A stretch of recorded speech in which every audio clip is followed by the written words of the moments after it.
Tere, hea EKOS TV kuulaja ja vaataja. Tere tulemast kuulama meie tänast saadet. Meil teemaks on immuunsüsteem. Räägime sellest, mis on immuunsüsteem, kuidas teda toetada, hoida ja veel paljust muust põnevast. Täna on meil külaliseks Liis Orav, kes on integratiivne terviseterapeut ja toitumisnõustaja. Tere, Liis! Tere, Kadri! Aitäh, et sa oled meiega ja jagad oma teadmisi, taipamisi, seda informatsiooni, mis sa oled siin aegade jooksul kokku kogunud. Ja aitäh sulle, et sa oled võtnud justkui enda selliseks südameasjaks meid teadlikkust tõsta inimestel just toitumise ja tervise teemadel. Ja suur tänu, et sa seda tähele paned, et tõesti see on mu südame asjaks ja mida rohkem ma sellest rääkida saan, seda rõõmsam ma ise ka olen. Aga hakkamegi siis algusest rääkima sellest immuunsüsteemist. Et mis see immuunsüsteem siis täpsemalt on? No esiteks ma muidugi peaks ütlema, et me oleme endale võtnud väga ambitsioonika sellise eesmärgi, et sellise väga lühikese aja jooksul kas või isegi visandada immuunsüsteemi, seda ülivõimsat kaitsesüsteemi, seda, mida ta meiega teeb, mida ta meie heaks teeb või kuidas meie saame midagi tema heaks teha, et see on muidugi selline auahne plaan meil, aga ma siis ütlengi, et me tegeleme pigem sellise visandamisega ja hariliku joonisega ja igaüks võib need värvid siis pärast ise sinna lisada ja seda informatsiooni tänapäeval on küll rohkelt, eks ju, et informatsiooni puuduses me mitte keegi ei vaevle. Pigem võib-olla on raskusi sellega, et kuhu see aktsent nüüd täpselt panna. Et kui me laiemalt laastus mõtleme, et mis see immuunsüsteem on, siis ta ongi ju see selline keha kaitsesüsteem, mis on suunatud ennekõike blokeerima siis ära kõiki neid väliseid ärritajaid, ennekõike ma mõtlen praegu siin siis erinevaid patogeene, viirusi, baktereid, parasiite, seenorganisme, hallitusi sealjuures teatavasti näiteks hallitusmürgid, aflatoksiinid, okratoksiinid on ühed kõige võimsamad mürgid inimese nii-öelda keskkonnas üldse. Et kõikide nende asjadega tegeleb immuunsüsteem, aga täpselt samamoodi ka kehas sees, et kõik meie nii-öelda keha sisesed sellised rakulised mutatsioonid, kindlasti kõik teavad, et vähirakkude pärssimine on ju immuunsüsteemi selline täiesti eripalgeline ülesanne. Ja me teame ka nähtavasti seda, et meie igaühe meie kehas igal hetkel on päris rohkelt vähirakke, aga hästi optimeeritud immuunsüsteem saab alati nende pärssimisega hakkama, me ei pea selle pärast muretsema iga päev nagu surmahirmu tundma.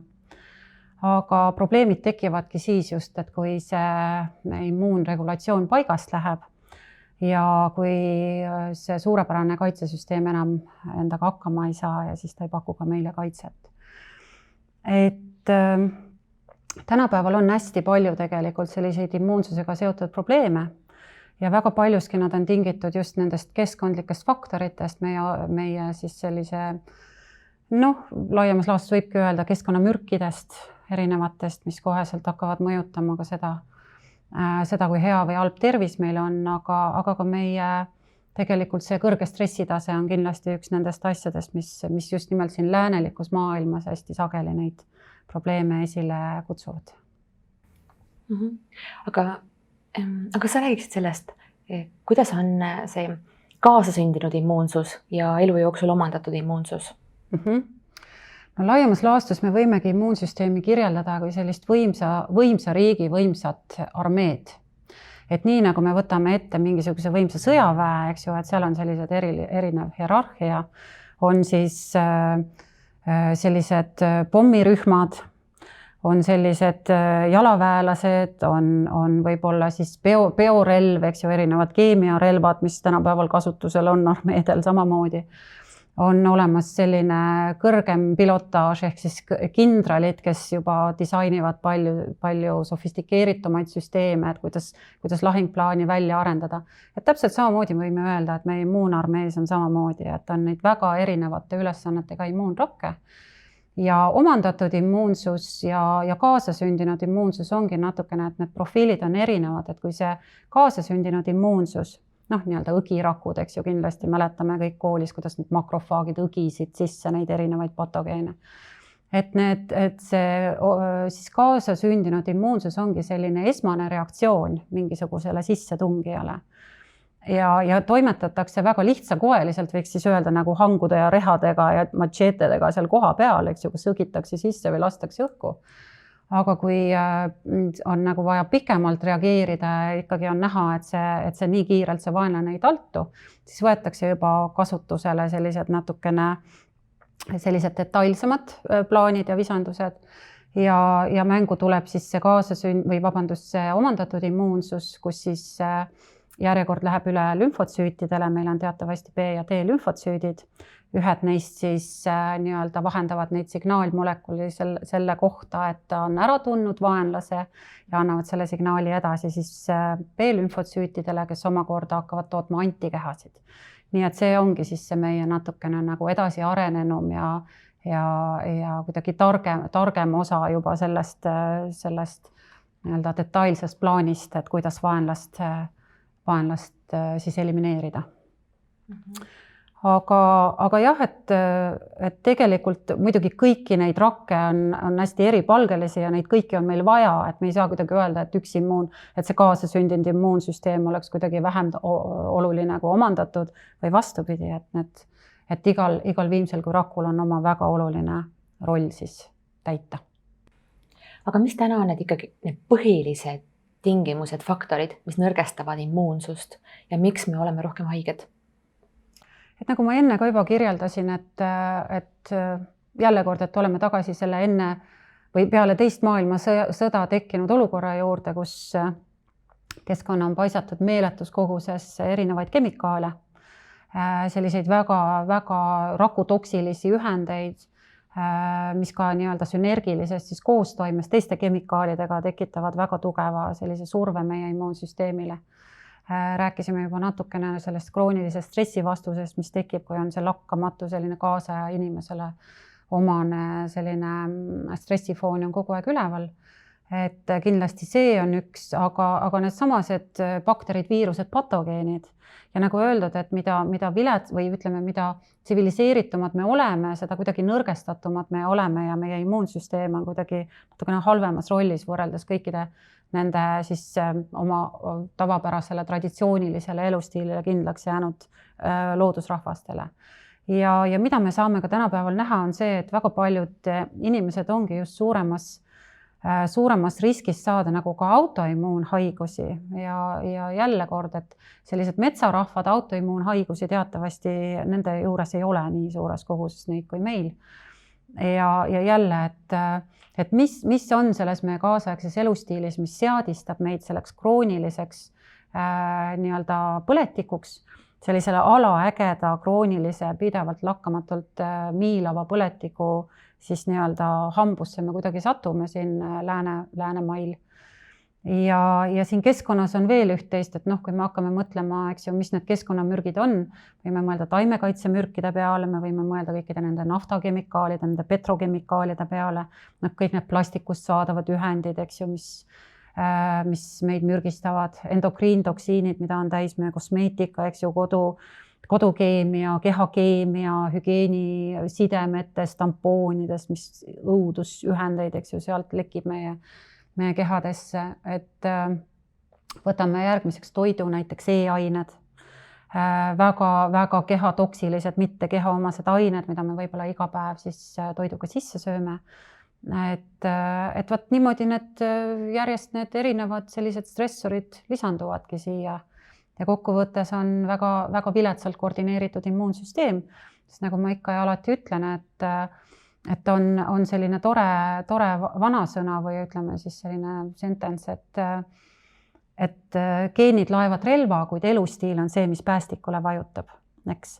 Et me võime küll ju tõesti nagu näidata oma geenide peale, ütleme, et meil on kuidagi kaasasündinud mingisugune vilets eelsoodumus, aga tõsiasi on ikkagi see, et need epigeneetilised või geenide ülesed faktorid on need, mis mõjutavad meid haigusi siis vallanduma või nendega paremini hakkama saama, eks. Aga kas sa räägiksid veel autoimmuunhaigustest? Või see on ka nii lai teema, et sellest täitsa võiks nagu omaette saate teha.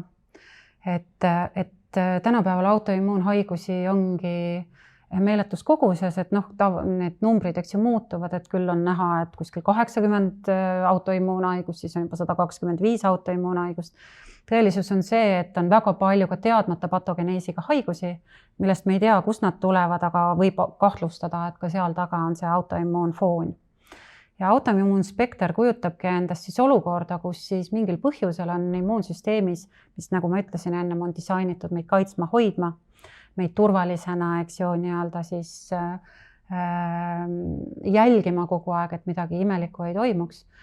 Et see immuunsüsteem äkitselt pöördub peremees organismi iseenda vastu ja ei suuda enam vahet teha selle patogeeni, selle nii-öelda võõrstressori ja keha enda kudede ja rakkude vahel. Nii et autoimmuunhaigused ongi siis olukord, kus immuunsüsteem pöördub keha vastu ja hakkab ründama mingil põhjusel, tekitama siis immuunreaktsiooni ja põletikku siis kudede vastu. Nii et neid haigusi on tänapäeval hästi palju.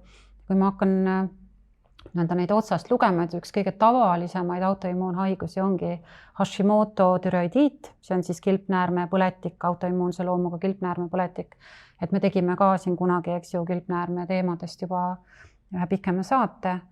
Hästi inimesed teavad kindlasti reumatoidartriiti, mis on autoimmuunpõletikuga kulgev haigus samamoodi, psoriaas, vitiligo, esimese tüübi diabeet, haavandiline koliit, kroonitõbi, skleroosis multiplex, eks ju, et neid on hästi palju erinevaid. Ja tegelikult jälle kord, et see patogeneesi on reeglina nagu sarnane, selles mõttes, et autoimmuunhaiguse vallandumiseks peab olema 3 nii-öelda nagu tšekitud 3 siis seda boksi või kuidas ma nüüd ütlen, et nagu 3 linnukest peab olema märgitud, et peab olema geneetiline eelsoodumus, et autoimmuunhaigused alati on geneetilise eelsoodumusega haigused, ehk siis see geeni ekspressioon peab mingil põhjusel juba olema meil vanemate poolt nii-öelda kaasa antud ja siis vallanduma elu jooksul.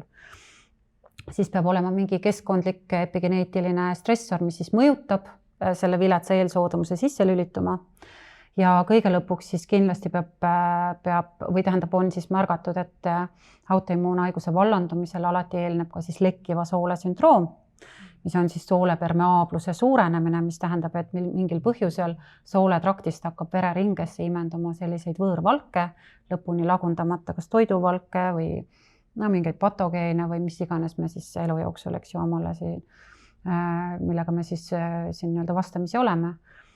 Ja selline lõplik selline lakkamatu stress siis paneb lõpuks vallandama selle haiguse. Nii et sedasi umbes võib arvata, et need haigused tekivad, aga siin on muidugi hästi palju selliseid agasid ja küsimärke ja hüpoteese veel, et ega keegi väga täpselt ei tea, aga fakt on see, et see olukord, kus immuunsüsteem iseennast ja oma enda peremeesorganismi nagu ründama hakkab, on väga toksiline olukord, sellepärast, et me nagu, meil ei olegi enam kuskilt abi loota, et ainuke asi, millelt me saame abi loota, ongi see, et me suudaksime kuidagi seda immuunregulatsiooni parandada ja immuunsüsteemi rahustada, et see hüperaktiivsus nagu kaoks sealt immuunsüsteemist.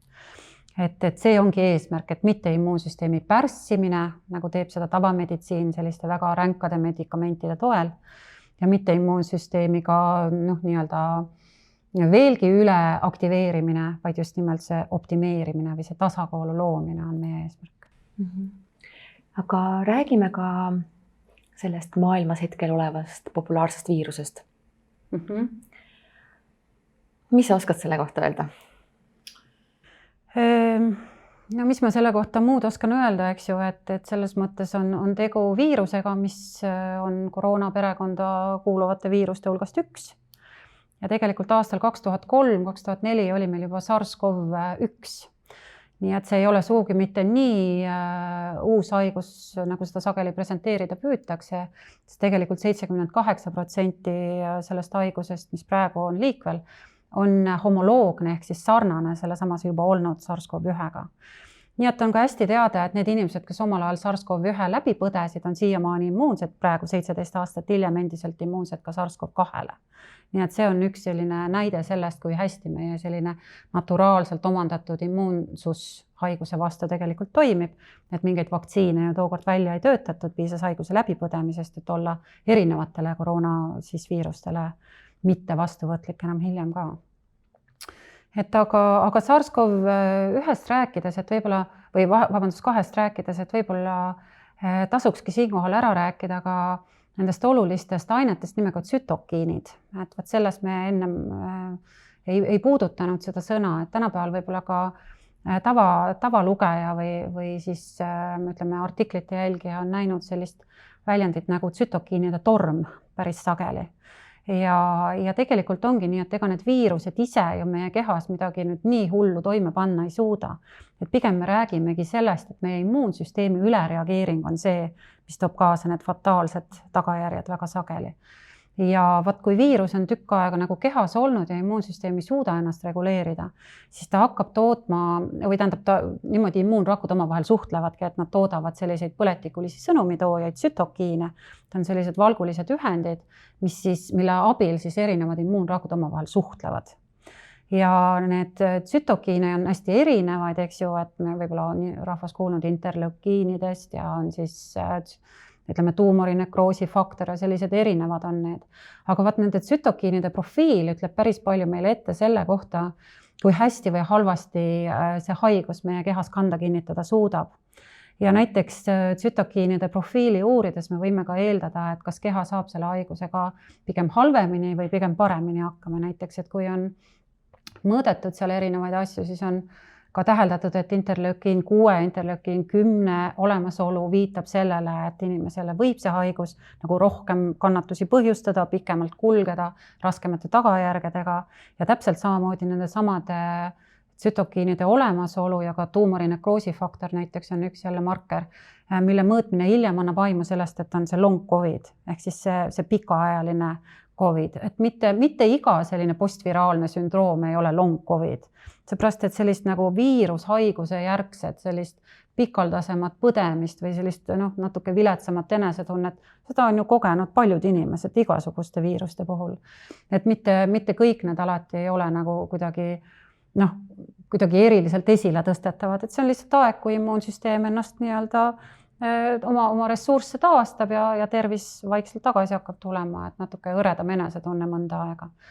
Aga mida siis just nagu märgistatakse selle pika COVIDina ongi selline ikka sellised päris drastilised, sellised pikaajalised närvisüsteemi kõrvalekalded ja immuunsüsteemi kõrvalekalded ja vaat just need eelnimetatud tsütokiinid annavad aimu sellest, et tõesti tegu on selle long COVIDiga, mitte lihtsalt suvalise viirusjärgse sellise pikema taastumisega. Kui pikaajaline siis olla võib? No võt, siin koha peal ma jään vastuse võlgu. Ei oska öelda ja siin hästi palju olenebki sellest, mida inimene ise enda jaoks teeb ja mida ta prioriteerib ja kas ta tegeleb oma immuunsüsteemi taastamisega ja nii edasi. Et nagu öeldud, me ise saame ikkagi päris palju ära teha selleks, et oma enesetunnet parandada. Aga koroonaviiruse või selle praegu siis liikvel oleva viiruse kohta saab öelda tõesti seda, et ta kahjustab ka närvisüsteemi, et nagu öeldud, nii närvisüsteemi kui ka haistmismeelt, eks ju, et hästi sageli mõjutab seda olfaktoorset närvi, mis on seotud meie haistmisega. Et ma ise olen ka hea näide, et ma olen COVIDi kenasti 3-päevase liigese valuga läbi põdenud ilma nohu, köha ja palavikuta, eks ju. Aga mille all ma siiamaani kannatan, on see, et mul on kuskil võib-olla minu haistmisest 75% on minuga ja seda 25% ma praegu ikka veel ootan tagasi, et võt niimoodi ta siis kulgeb. Et ta võib minna väga, väga kergelt, aga pärast tagantjärgi sa ikkagi tunned, et mingi mõju nagu selle elukvaliteedile ikkagi on, et kui sa enam ei tunne head sindilõhna või midagi sellist, et sellest mul on väga kahju. Jah, mul on samamoodi. Olen ka läbi teinud ja samamoodi see lõhn, ennem oli muidugi ülitundlik lõhna osas, ja nüüd nuusutan lilli ja mitte nii. Mitte nii, et siin ma igatsen seda tagasi. Just. Ja kummaline on ka see, et vahel on ka nagu see lõhnataju on nagu muutunud. Et ma tunnen nagu vanu turvalisi lõhnu nuusutades, ma tunnen mingeid teisi lõhnu hoopis nüüd. Ja seda ma mäletan ka, et ma lugesin, et tõesti need inimesed, kes teevadki ninaga tööd, käivadki umbes kas maitsemeelega teevad tööd või et see ongi see, mis raha laua või ütleme siis leiva lauale toob, eks ju, raha teenimise moodus, et nad võivad ikkagi olla päris pikka aega lihtsalt nagu sellest tööst eemal, sest nad ei suudagi enam seda tööd teha. Et selles mõttes jah, tal on teatud järelmid, millega tuleb arvestada, aga nagu öeldud, et enamusele inimestest see kulgeb ikkagi äärmiselt kergelt sellise tavalise viirushaigusena, et ei pea küll mingil põhjusel nagu alluma sellele ütleme, peavoolumeedia hirmukampaaniale või sellele poliitilisele agendale, mis siis kutsub üles toas värisedes siis, ma ei tea, ootama surma või mida vaktsiini, et selles mõttes. Aga räägimegi paari sõnaga sellest hirmutamisest, et mida see hirmutamine teebki meie immuunsüsteemile või meie organismile? Mõjutab väga-väga halvasti, nagu võibki ette arvata, et kui me mõtleme, et meil on olemas selline võimas närvisüsteem, närvisüsteemi erinevad poolused, eks ju, et ühelt poolt see parasümpaatiline närvisüsteem, mis on siis meie selline rahuoleku ja selline ütleme siis tervisele äärmiselt oluline närvisüsteem, kus me oleme lõõgastunud, tunneme ennast hästi, oleme heas meeleolus, meil on hea isu ja hea uni. Ja teiselt poolt siis see sümpaatiline närvisüsteem, kus me oleme siis selles stressipooluses või viskleme seal võitle või põgene rütmis. Et selles mõttes alati siis, kui me oleme sellises stressisituatsioonis, tegelikult immuunsüsteem on kõige viimasem asi, mis organismil meeles mõlgub. Ja kõik ressursid immuunsuselt võetakse sellel ajal ära, panemaks meid paremini võitlema või paremini jooksma või ennast peitma. Ehk siis see immuunsüsteemi tugevana hoidmine on sellel hetkel täiesti teisejärguline.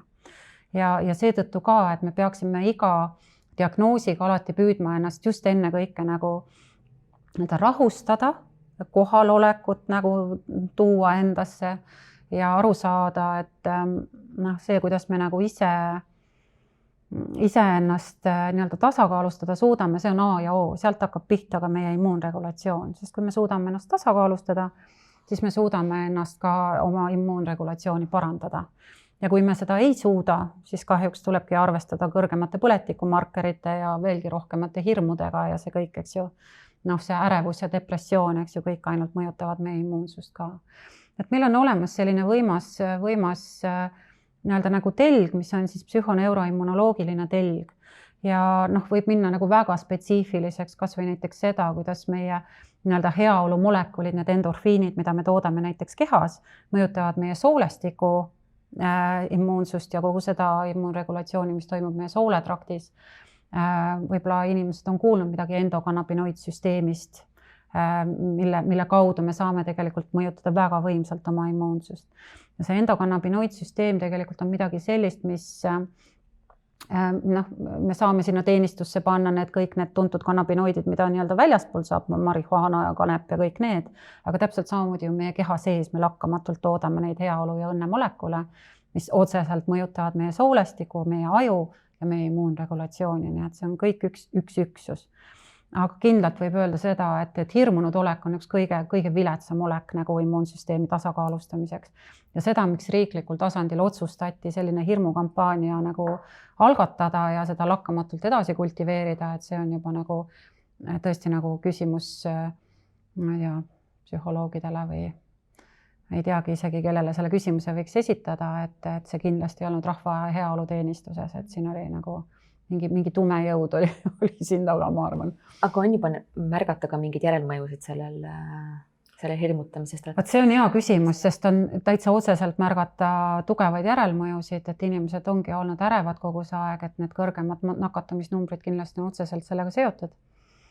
Aga kui ma mõtlen selle peale, kuidas on see mõjutanud meie laste suitsidaalsust, ja mitte ainult meie laste, et on hästi teada, et kui Ameerika Ühendriikides on tehtud varasemalt neid uuringuid, siis kuskil keskelt läbi sellise noore inimese, võib-olla 5% noorte peas käivad läbi sellised suitsidaalsed mõtted aeg-ajalt, siis tänapäeval on see protsent pakku kui kõrge. See on nüüd viimased uuringud siis, jah?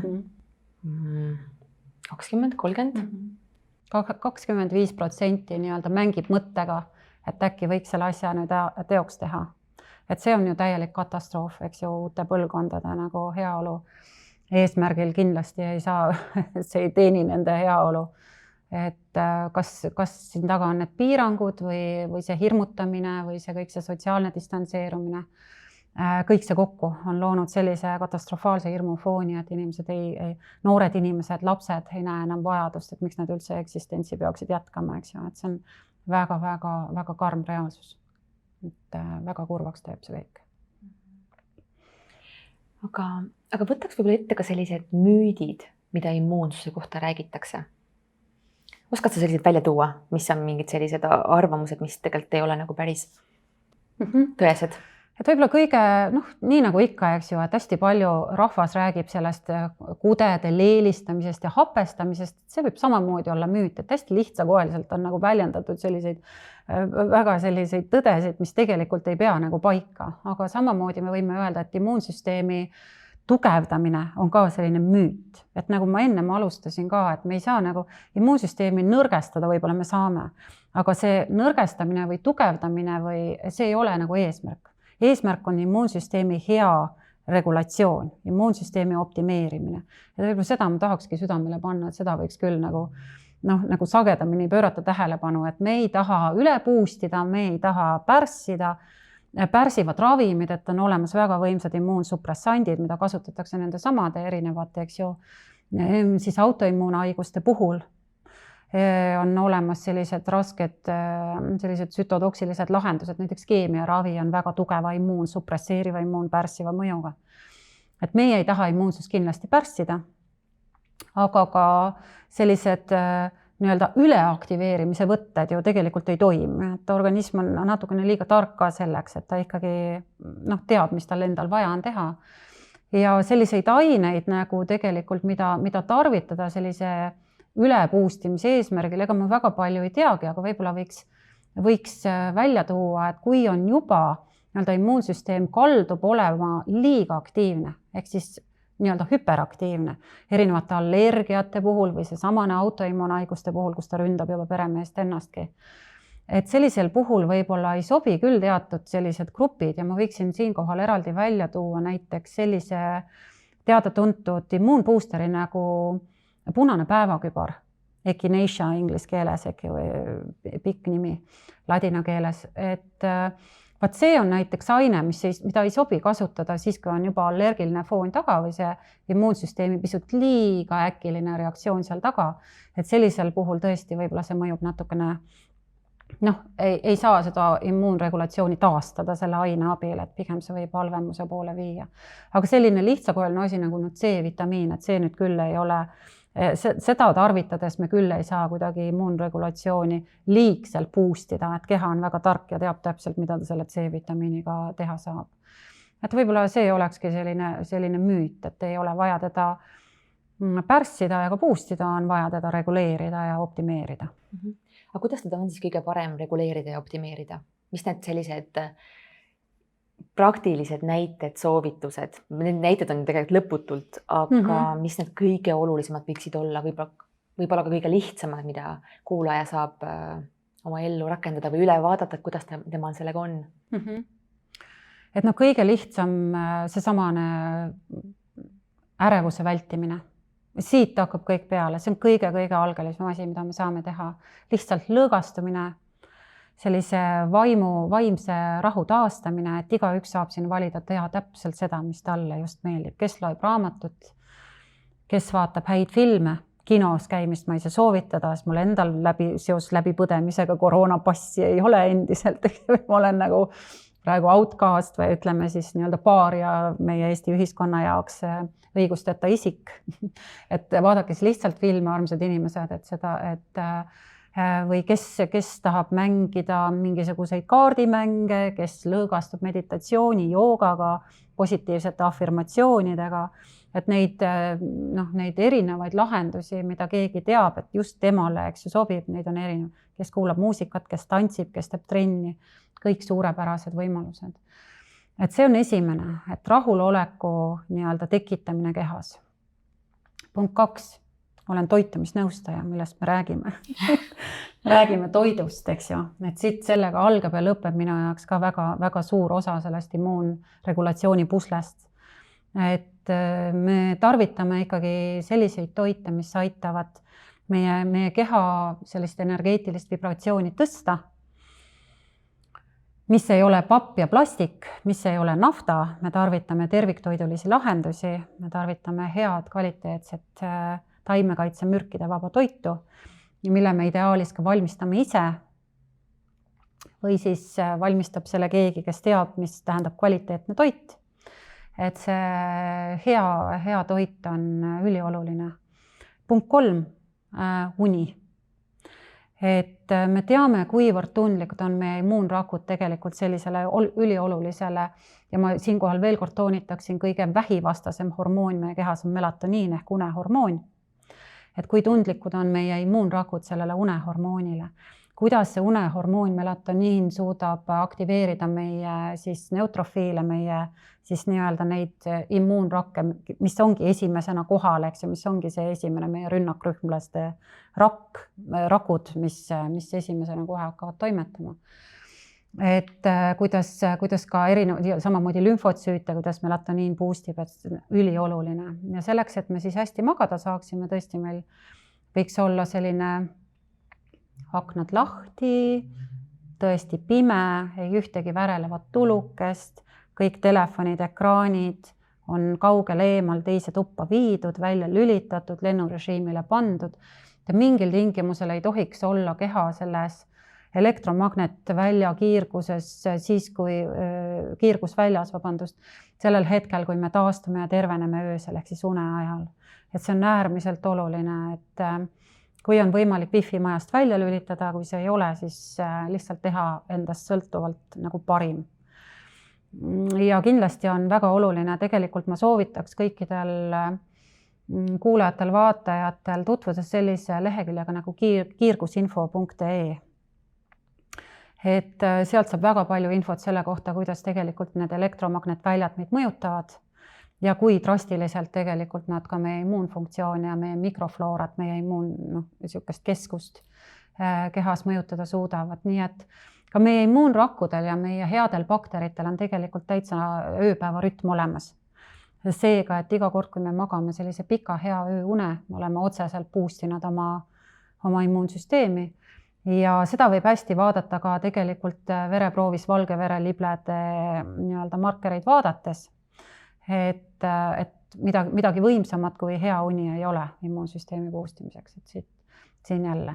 Ja muidugi just nimelt une ajal me ju ka tegeleme nende stressihormoonide ainevahetusega. Ja une ajal me tegeleme tegelikult veresuhkru korrastamisega. Ja siin ongi järgmine, et võib-olla ma liiga lihtsakoeliselt libistasin üle selle toidu osast, et sellest võibki pikemalt võib-olla hiljem veel rääkida.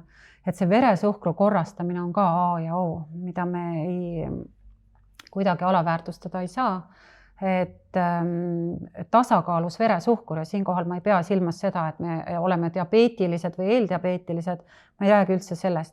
Ma räägin kas või sellest, et päeva vältel, et kui me sööme liiga palju selliseid kas maiustusi või süsivesikuid, mis hüpitavad meie veresuhkrut niimoodi äkiliselt üles ja alla, et see tekitab tegelikult väga paljude erinevate põletikuliste tsütokiinide tootmise meie kehas, mis jälle otseselt asuvad mõjutama meie immuunfunktsiooni, nii et see on kindlasti ka oluline. Nii et une ajal me tegelikult reguleerime ka oma veresuhkru tasakaalu, et see on samamoodi oluline.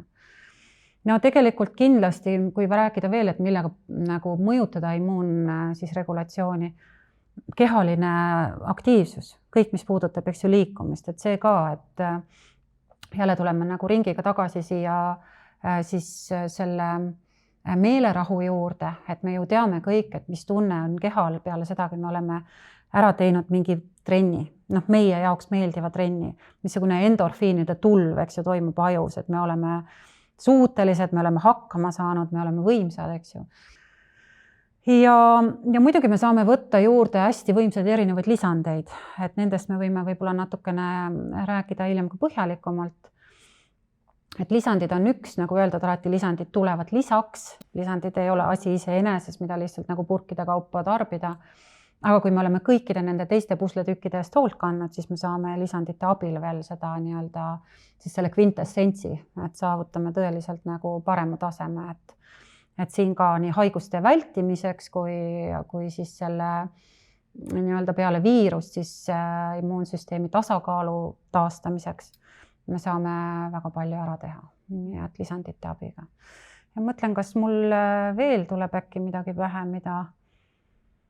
kas ma jätsin äkki midagi lisamata praegu, mis sul äkki?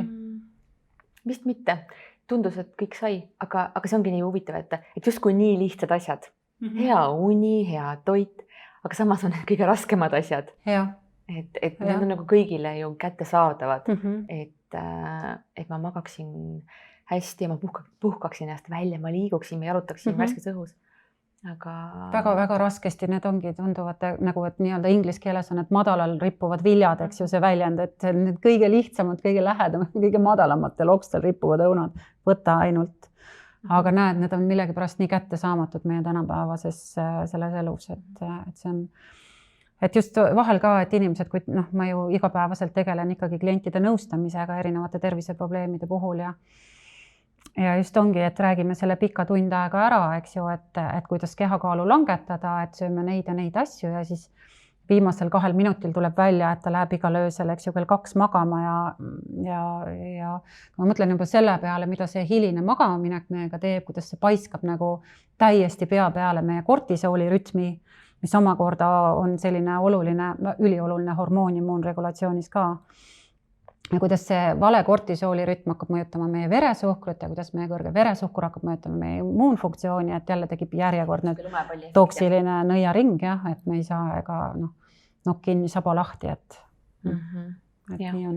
Ja see koht ka, et kuidas ennast maandada, et paljud enamasti inimesed võib-olla ei teagi seda, et kuidas nad nagu lõõgastuvad.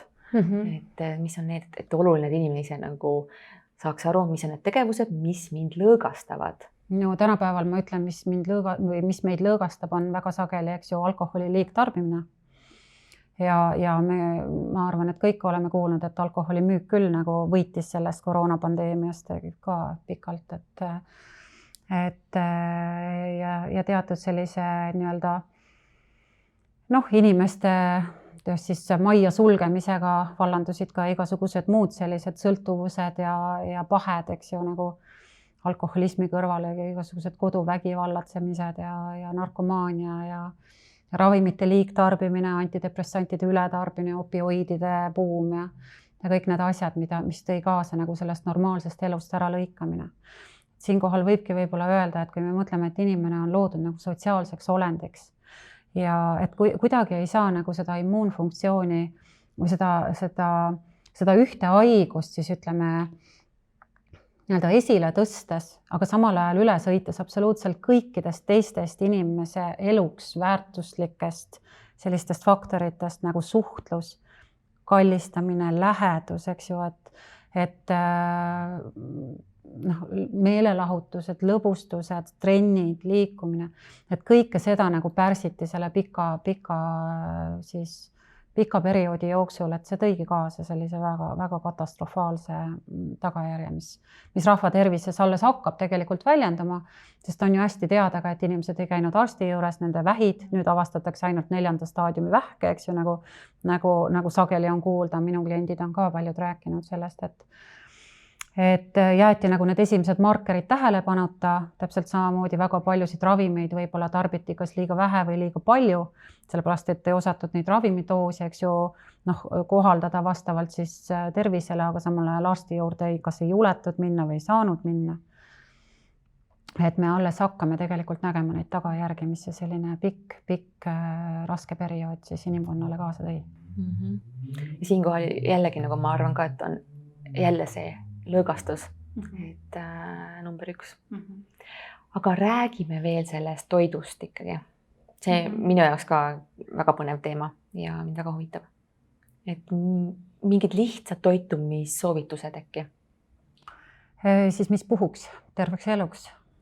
Kuidas olla vitaalne ka 80-aastaselt? See on nüüd küll Pandora laeka avamine. Et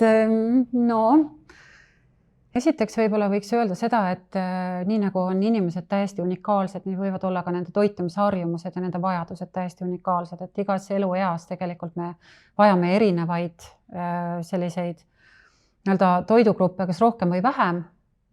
Ja sellega seoses selliseid ühtseid lahendusi ma kindlasti siin praegu anda ei saa, aga laias laastus võib öelda, et ma arvan, kõik jäävad minuga nõusse, kui ma ütlen, et see toit peab olema mitmekesine, ta peab olema võimalikult värviline, siin tuleb jälle, eks ju, see nii-öelda siis see rainbow dieet või see vikerkaare dieet, et mida rohkem värve, seda rohkem põletikuvastaseid ühendeid. Meie toidus võiks olla rohkelt hapendatud toite. Et nagu jälle, et ma ei saa öelda, et nad kõikidele sobivad, on ka teatud selliseid haigusi, konditsioone, allergiaid, histamiini teemasid, mille puhul hapendatud toite soovitada ei saa, aga laias laastus.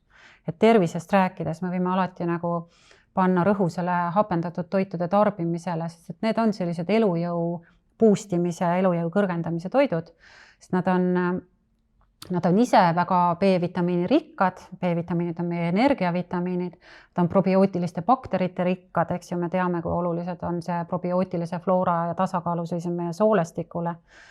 Ja nad on ka kiudaine rikkad reeglina, ehk siis nad aitavad igas mõttes nagu kaasa, ka immuunsust toetada. Meie toidusedelis võiks olla palju värsket toitu, et selles mõttes just, et panna rõhk erinevatele salatitele, smuutidele, toormahladele. Et eestlasele on seda võrdlemisi raske maha müüa, seda menüüd või seda ideed võib-olla siin vastu sügist, eks ju, et kui kõik hakkab juba vaikselt nii-öelda hämaraks minema, me tahame rohkem sooja ja rohkem selliseid pikalt keedetud, eks ju, võib-olla aedviljaroogasid hoopis ja lihatoite, aga siiski me saame ka talvisel ajal endale kaasata menüüsse. Igale ühele loomulikult täpselt seda, mis talle sobib, aga lihtsalt, et jätkem meelde, et väga paljud ikkagi sellised olulised toitained kaovad, kui me küpsetame toitu. Siis see siis töötlemine tegelikult aitab kaotada nii C-vitamiini kui selliseid olulisi B-vitamiini, folaati. Et me ei saa neid enam kätte, et kuskilt me peame ju need head asjad kätte saama, nii et jätkem need värsked toidud ka oma menüüsse ja ärgem unustagem neid. Et mis on väga oluline jälgida, et meie menüüs oleks rohkelt häid rasvhappeid. Ja nagu öeldud, tänapäeval kipub see menüü olema väga üheülbaliselt nende omega-6 rasvhappete poole kaldu.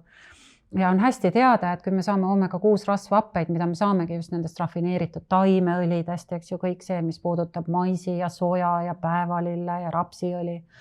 Et nendest õlidest me saame liiga palju, et siis kipub tegelikult olema see põletikufoon või see põletikuline eelsoodumus kehas kõrgem. Me tahaksime neid omega-6 rasvhappeid tasakaalustada omega-3-dega. Ja need on need meie seemned ja meie pähklid, meie kreeka pähklid enne kõike, meie chia, lina ja kõrvitsa ja kanepiseemned. Ja see on see meie kala, eks ju, mida tänapäeval on nii raske kvaliteetselt kätte saada, aga mis on ometi selline oluline põletiku langetuse meede kogu meie kehale, et meil oleks piisavalt omega-3-sid. Ja siin tegelikult ei aita ka pelgalt sellest, et kui me lihtsalt neid rafineeritud taimeõlisid menüüst vähemaks võtame, et uuringud on näidanud, et me ikkagi jõuliselt peaksime tõstma ka omega-3-de tarbimist, et seda tasakaalu saavutada. Sellest kiudainest niimoodi üleminevalt ma juba rääkisin, et jah, et kiudaine rikas toit, see on see meie taimne toit, on see, mis aitab siis tasakaalustada veresohkrut, aga nendest samadest kiudainetest meie soolebakterid toodavad selliseid üliolulisi aineid, mis on ütleselt olulised nii meie ajule kui ka kogu immuunsüsteemi toimimiseks. Nii et kiudained aitavad paremini soolel läbi käia, ainevahetust kiirendada, aga samal ajal on ka siis sõna otseses mõttes toiduks meie headele bakteritele, jälle otseselt mõjutame nende tarbimisega immuunfunktsiooni. Nii et need oleks sellised kõige algelisemad soovitused, millele võiks tähelepanu panna. Ja kipun ka tegelikult nägema tänapäeval, et hästi palju inimesed söövad liiga palju süsivesikuid, eks ju, et arvan, me kõik teame, et tänapäeva läänelikus menüüs on esikohal liigne soola tarbimine, liiga suhkru tarbimine, liigne, eks ju, rasvase, kõik need transrasvad ja sellised friteeritud teemad, mis tulevad sisse. Et see kahtlemata ei aita boostida meie immuunsüsteemi, mitte boostida, ma võtakski siinkohal selle sõna ära, et ei aita kuidagi turgutada meie immuunregulatsiooni, vaid vastupidi, et me teame, et ütleme suhkrurikka siis maiustamise tagajärjel tegelikult järgmiseks 6 tunniks on väga tugevalt immuunfunktsioon pärsitud. Nii et seda me hea meelega nagu teha ei tahaks. Et me pigem tahaksime nendest rafineeritud suhkrustest valikutest mööda minna ja tarvitada võib-olla selliseid terviktoidulisi suhkruid, igasuguseid puuvilju, võib-olla ka siis kuivatatud puuvilju, mida me saame siis kas või püreerida ja tarvitada neid, eks ju, suhkruna, näiteks mingites maiustustes, mida me ise küpsetame.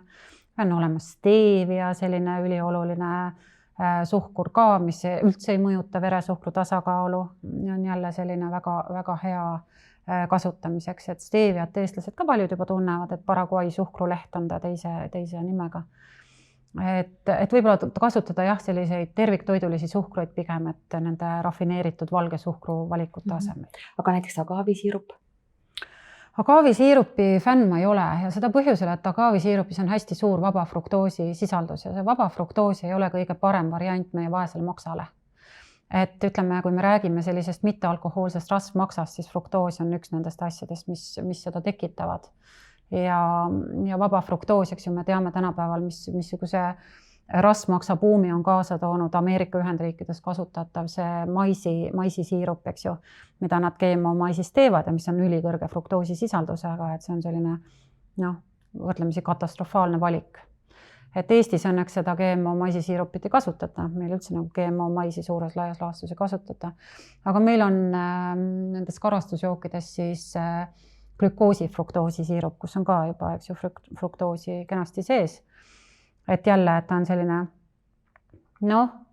mitte kõige soodsam, kui me seda sellisel kujul saame, et broneerigem pigem see fruktoos ikkagi siis, kui me sööme puuvilju, et sealt me saame just koos kiudainega fruktoosi täpselt nii palju kui vaja. Aga räägime veel soolestiku immuunsusest. Teada-tuntud selline, ma ütleks, ära leierdatud tõde, eks ju, ongi see, aga see ongi tõde. Et 80% meie immuunsust on peidus soolestikus, otseselt immuunrakud on soolestikus väga olulised immuunrakud, näiteks peensooles, aga samamoodi ka selles mikroflooras, eks ju, mille abil me siis toodame erinevaid vitamiine, erinevaid B-vitamiine, B12 vitamiini, eks ju, põhimõtteliselt kõiki vitamiine, alates B1-st toodame seal erinevad ja folaati. Toodame seal väga olulisi selliseid biomolekule või ütleme närvivahendusaineid nagu serotoniini, eks ju, jälle 90% serotoniinist me toodame mitte ajus, vaid soolestikus nende samade heade bakterite abil.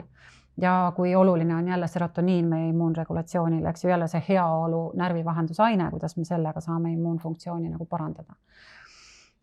Ja nende hapendatud toitude najal, nagu ma ennem juba ütlesin, me saame seda immuunsust ka siis nii-öelda toetada kenasti, aga mis on veel võib-olla hästi oluline aru saada, on see, et erinevad sellised medikamendid ja sellised, ütleme, taimekaitsemürgid ja just nimelt need keskkonnamürgid, aga ka kas või see EMF-kiirgus, mida me saame nendest helendavatelt ekraanidelt, et nad ju alati mõjutavad otseselt meie soolefloorat ka. Et see ongi see meie immuunbarjäär, mis peab nende stressoritega otseselt kokku puutuma läbi meie soolestiku, et kui me nad ikkagi nii-öelda kas alla neelame või nendega mingil muul moel kokku saame. Ehk siis seda immuunarmeed võiks ka nagu teadlikult toetada just sellega, et me püüame oma elust need kemikaalid ja need ähvardavad kiirgused nii kaugel hoida kui võimalik. Vähem tarbida ka E-aineid, mis väga drastiliselt jälle kord räägiksin siinkohal mõne sõnaga nendest sünteetilistest magusainetest. Kõik need nullkaloraažiga, eks ju, karastusjoogid, aspartaam, tsüklamaat, eks ju, kõik need sellised sukraloosid, atsesulfaamkaad, et kõik need erinevad sünteetilised magusained on väga ränga mõjuga meie mikrofloorale. Nii et jälle kord, et kui me tahame oma immuunsust toetada, me ei tarbi neid selliseid magusaineid ei karastusjookides ega kuskil mujal. Aga teeme nüüd puust ette punaseks, et kui ikka tarvitada neid karastusjooke ja kõik need ained, mis seal sees on, millest sa juba rääkisid, et mis siis organismis kehas juhtub? Et väga põnevaid uuringuid on tehtud, et vahepeal tuligi see karastusjookidesse null, eks ju, kaloraažiga karastusjookide buum ja soovitati ka diabeetikutele neid tarbida. Ja uuringud näitasid tegelikult, et need E-ained, need sünteetilised magusained otseselt mõjutasid mikrofloorat niimoodi, et keerati sisse sõna otseses mõttes selline regulatsioon, et head probiootilised bakterid sõna otseses mõttes suruti alla või tapeti. Ja patogeensed bakterid asusid võimutsema ja need samased patogeensed bakterid on tegelikult need, kes keeravadki sisse ka selle rasvade salvestamise automaatpiloodi sõna otseses mõttes. Ja need vaesed diabeetikud, kes püüdsid siis nende nullkaloraažiste siis erinevate karastusjookidega kaalu langetada, et nad ei tarbi, eks ju, suhkrurikkaid valikuid. Nad vastupidi hakkasid juurde võtma. Rääkimata jälle sellest, et kui meie probiootiliste bakterite arvukus on langenud, siis ei saa me väga hästi oma immuunsust reguleerida ega põletikku langetada kehas. Nii et täpselt see juhtubki, et on mõistlik nendest kauge kaarega mööda minna. Et lihtsalt teadlik olla, et see ei pruugi olla, see just ei ole kasulik. Just, see on kahjulik. Aga Liis, too veel välja mingid toidulisandid ja vitamiinid, mis toetavad ja hoiavad immuunsust. Et sa küll mõnest juba rääkisid. Et millised on need põhilised, mida võiks inimene kasutada sellisel praegusel perioodil? No, kas on vaja D-vitamiinist rääkida, et ma arvan, see on päris ära leierdatud teema, aga siiski, et igaüks meist võiks mõõta oma vereproovis siis D-vitamiini sisaldust. Ja kui see on madal, kui ta on alla 100, ütleme, kui ta on seal 70 ja 100 vahel, siis me võime enam-vähem rahul olla. Aga nüüd, kus tulevad jälle sellised nii-öelda tatisem periood, ehk siis hämarad ilmad, kus ei ole, eks ju, päikest meil saada siin, et siis tuleks ikkagi 4000 tühikut täiskasvanul juurde võtta ja vaadata, kuhu ta sellega siis jõuab. Mõne aja pärast võib-olla teha uus test. Et see selline unistuste tase on ikkagi 125–175, selliste integratiivse meditsiini perspektiivist lähtudes. Et see on see, et see tase võiks olla üle 100, et ütleme siis nii. Ja ei maksa karta seda üleannustamist nii hirmsasti, sellepärast, et ega see D-vitamiini tase nüüd nii väga ka ei tõuse. Just mõtlengi, et kuidas sellega on, et kui on selline ilus suvi olnud, et kui kaua see siis kuidagi, või kuidas me omandame, seal on nii palju nüansse tegelikult, et seal ongi erinevad nüansid ja ka erinevad veregrupid, kus juures omastavad erinevalt. Et kummalisel kombel näiteks 0 veregrupi esindajatel väga sageli D-vitamiini puudust ei ole ja ei ole vaja seda ka lausa juurde võtta. Samal ajal kui teised veregrupid võivad sagedamini hädas olla. Aga üldiselt võib öelda, et D-vitamiin siiski on ka tundlik sellele, kas me oleme ülekaalulised või mitte. Kui me oleme ülekaalulised, siis sellisel juhul see D-vitamiin meil nii biosaadav ei ole immuunfunktsiooni jaoks ja kuidagi ta lukustatakse rasvarakku ära, nii et me võib-olla ei saa seda kasutada. Nii et ülekaalus inimestel sageli D-vitamiini tase on madalam, olgu see suvel või talvel, ta võiks nagunii seda vaadata, et mis see tema tase on ja vajadusel siis juurde võtta. Et tase, mis on alla 50 otseselt aitab kaasa ka ütleme selle kaasaja viiruse puhuseks hospitaliseerimiseks ja viletsaks viiruse kulgemiseks. Et see on kindlasti midagi sellist, mida me vältida tahame, et ta nii madalal oleks. Rääkimata sellest, kui oluline on ta vähirakkude pärssimiseks, nii et see samane D-vitamiin on oluline, väga oluline regulaator nii meie kaasasündinud kui omandatud immuunsuse jaoks. Nüüd tsink on eks ju teine, millest ei saa üle ega ümber. Et kui me rääkisime ka enne sellest tsütokiinide tormist, mis võib väga sageli tekkida seoses viirusega või sellega, kui immuunregulatsioon on mingil põhjusel hälbinud. Et tsink on ka näidanud uuringutes seda, et ta on võimeline seda tsütokiinide tormi ära hoidma, kui on kehas hea tsingi tase. Ma siinkohal kohe tooksin esile selle, et kui inimesel on krooniline stress, siis tegelikult seda tsinki tal reeglina nagu priisata tal sellega ei ole, et siis ongi juba võib eeldada madalamat tsingitaset, kuna kroonilise stressi perioodil me lihtsalt ei omasta punkt 1 tsinki väga hästi ja vastupidi ka väljutame seda jälle nagu rohkem. Nii et tsingi hea tase on ka A ja O ja tsink on ka väga oluline ära hoidmaks nii siis ütleme ülemiste kui alumiste hingamisteede viirushaigusi ja kopsupõletikku, et jälle väga palju uuringuid on tehtud selle tsingi mõjust siis immuunsusele. Ja tsink on ka selle siis koroonaviiruse puhul selline oluline molekul, millest on väga palju räägitud seoses sellega, kui võimsalt ta aitab raku sees viirust pärssida. Et sõna otseses mõttes ta pärsib selle teatud ensüümi aktiveerimist, millega viirus ennast paljundab ehk replikeerub, eks ju. Et siis tsink aitab seda viirust pärssida raku sees. Nüüd on küsimus sellest, kuidas ta sinna rakku sisse saab, sest väga varmalt ta sinna sageli ei saa.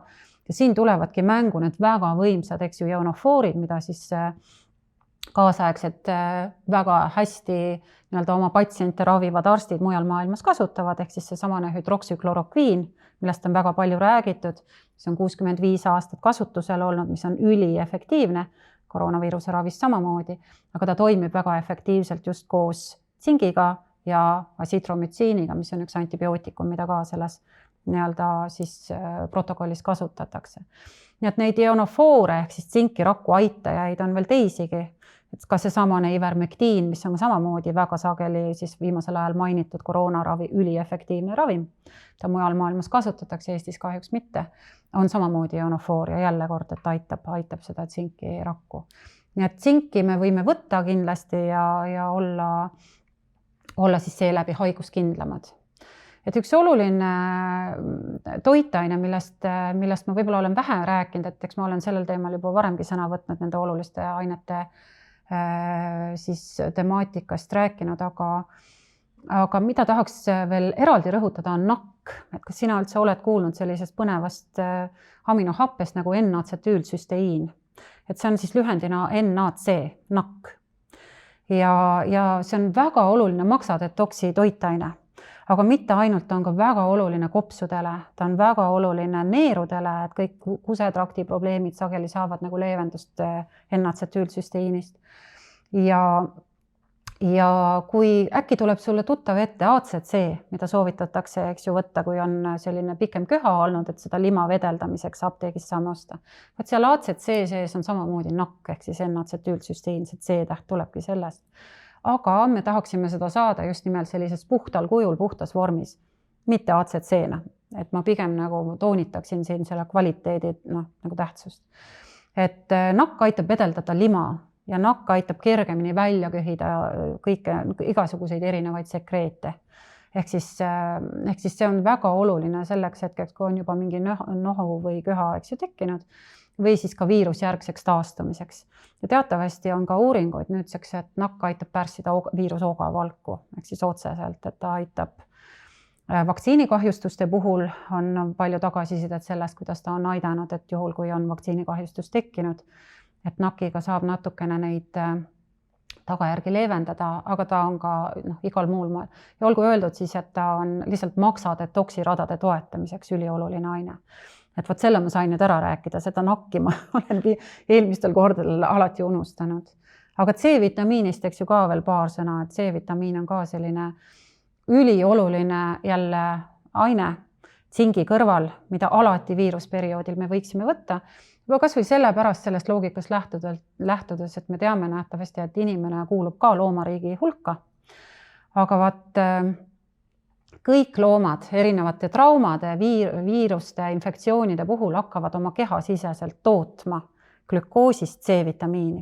Et mingil põhjusel inimene on selle võimekuse minetanud, mis ei tähenda sugugi seda, et me enam C-vitamiini ei vajaks. Et me vajame seda täpselt nagu iga teine loomaliigi esindaja, aga mingil põhjusel see ensüüm on meil pärsitud ja seetõttu me seda C-vitamiini kehasiseselt toota ei saa, aga me saame seda ometigi juurde võtta. Toidust, marjad sisaldavad palju C-vitamiini, astelpaju, kibu, vits, eks ju. Kõik need sellised tsitruselised, grapefruit, sidrun, on olemas sellised superviljad nagu amla ja kamu, mida me saame pakist võtta, biopoodidest osta, smuuti sisse panna. Et C-vitamiini tähtsust on ka raske nagu üle rõhutada, et ülioluline just nimelt ka, kui me mõtleme jälle selle tsütokiinide tormi või nende põletikuliste reaktsioonide peale, mis kehas toimuvad. Eks see hakkab toimima see niinimetatud vabaradikaalne amokijooks, mida me peame kuidagi puhverdama mingisuguste antioksüdantide najal, eks põletikuvastaste ainete najal. Ja siinkohal tulebki mängu siis ühe võimsa mängijana ka seesamane C-vitamiin, mis on ülioluline antioksüdant meie keha jaoks. Ja EKOS on ka tootevalikus suisa 18 toodet, mis on immuunsüsteemi toetavad. Et neid võib ka siis kuulaja vaadata siit saate alt, me lisame selle lingi. Aga Liis, kas on veel midagi, millest me võiks rääkida immuunsüsteemi puhul, mida me veel täna ei ole rääkinud? Me oleme just nii paljust rääkinud, et ma ei oskagi praegu siin midagi väga põhjapanevat öelda. Et ma pigem võib-olla lõpetaksin sellise väga olulise mõttega, mis mulle väga imponeerib ja seda ma kasutan sageli ka oma loengutes, et on olemas üks suurepärane USA jalgpallitreener kusjuures, tõesti teisest ampluaast inimene, kelle sentenseid ma väga hindan, see oli üks väga-väga tark mees. Ja ta on öelnud sellise lause, et tema nimi on Vince Lombardi, ja ta on öelnud sellise lause, et täiuslikkus on kättesaamatu, aga me võime jõuda suurepäraste tulemusteni seda sinna poole püüeldes. Et täpselt seda ma mõtlengi, et ega me kunagi ei saa öelda, et me oleme nüüd enda poolt teinud kõik, aga mitte kunagi ei maksa ka käega lüüa ja öelda, et ma ei saa mitte midagi teha. Et jah, me ei saa keegi olla täiuslikud, aga me võime jõuda suurepäraste tulemusteni, kui me ainult püüame. Ja, aitäh sulle. Et ma arvan ka, et see teema on nii lai ja seal on nii palju aspekte, aga igaüks nagu vaikselt liikuda selle poole, et tunda ja tunnetada oma keha, tunda lihtsalt seda, et mis mind lõõgastab, mis mind rahustab, kuidas ma saaksin tervislikumalt toituda. Absoluutselt. Ja oma stressi ja hirme kõike siis maandada. Just, nõus. Aga aitäh sulle, Liis, väga põneva ja inspireeriva ja olulise vestluse eest. Täiaks. Ja aitäh sulle, kallis kuulaja. Ma loodan, et sa leidsid siit endale midagi, see inspireeris sind ja uute kohtumisteni.